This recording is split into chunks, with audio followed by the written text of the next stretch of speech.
नमस्कार दोस्तों, नमः शिवाय। जीवन ज्योति चैनल में आप सभी का हार्दिक स्वागत करती हूँ। दोस्तों, आप सभी को मकर संक्रांति की हार्दिक शुभकामनाएं। इस वीडियो में आप लोग जानेंगे कि मकर संक्रांति किस दिन मनाना शुभ होगा और उचित होगा। दूसरी बात, मकर संक्रांति के दिन ऐसे कौन कौन से आप कार्य करें जिससे आपको विशेष पुण्य की प्राप्ति हो और भगवान की कृपा आप सभी के ऊपर बनी रहे। तो दोस्तों, चैनल पे यदि आप पहली बार हैं तो चैनल को जरूर सब्सक्राइब कर लीजिएगा। वीडियो आपको उपयोगी लगता है तो इसे लाइक जरूर कीजिएगा। कमेंट बॉक्स में नमः शिवाय जरूर लिखिएगा। दोस्तों, सबसे पहले मैं बता दूं कि मकर संक्रांति इस वर्ष 15 जनवरी को मनाना उचित होगा। इसका कारण क्या है? क्योंकि सूर्य देव धनु राशि से मकर राशि में प्रवेश कर रहे हैं 14 जनवरी को, लेकिन यह जो समय है प्रवेश करने का उनका, ये रात्रि में है। रात्रि में 8:21 पर। तो इस वजह से जो मकर संक्रांति है इसकी उदयात तिथि हमें प्राप्त हो रही है 15 जनवरी को। तो हमें 15 जनवरी को मकर संक्रांति मनाना चाहिए और यह उचित भी है। मकर संक्रांति के दिन आप लोग सुबह सवेरे उठकर, सबसे ज्यादा जो महत्व है दोस्तों मैं बता दूं कि स्नान और दान, ये दो जो कार्य हैं इसका बहुत ही अधिक महत्व पूरे माघ मास में भी है और मकर संक्रांति के दिन तो विशेष इसका महत्व बढ़ जाता है। तो आप पूरे माघ मास में ब्रह्म मुहूर्त में उठकर स्नान कीजिए। गंगा नदी में यदि आप पवित्र नदियों में जाकर नहीं स्नान कर सकते हैं तो घर के साधारण जल में से ही आप स्नान करें और हर हर गंगे बोलते हुए आप स्नान करें, या फिर अपने जल में गंगा जल थोड़ा सा मिलाकर स्नान करें। तो इस तरह से आपको गंगा नदी में स्नान करने का पुण्य भी प्राप्त हो जाएगा। तो ये तो पूरे माघ मास की बात मैंने की, लेकिन मकर संक्रांति के दिन भी इसी तरह आप सुबह सवेरे उठ जाएं। यदि आपका सौभाग्य पवित्र नदियों में स्नान करने का है तब तो बहुत ही अच्छी बात है, नहीं तो अपने साधारण जल से ही आप अपने घर पे स्नान करें और गंगा जल थोड़ा सा मिला लें और हर हर गंगे बोलते हुए, माँ गंगे का ध्यान करते हुए आप लोग स्नान कर लें। फिर स्नान करने के बाद सबसे जो पहला कार्य है वह दान का। दान में जो विशेष महत्व है दोस्तों, इस दिन खिचड़ी का जो दान है ये बहुत ही ज्यादा शुभ फल को देने वाला और इसका विशेष महत्व होता है।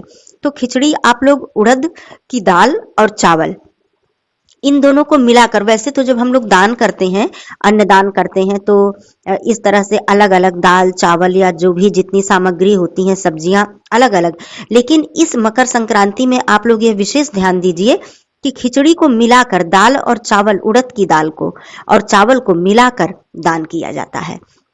उसके साथ ही साथ आप लोग उसमें सब्जियां भी रखें, हल्दी रखें, नमक रखें। जैसे खिचड़ी बनाई जाती है, जितनी सामग्रियां उसमें लगती हैं, उसी तरह से आप खिचड़ी का दान, इसको बोलते हैं कि खिचड़ी दान करना, ये बहुत ही विशेष पुण्य को देने वाला होता है। दूसरी बात, आप तिल का दान अवश्य करें।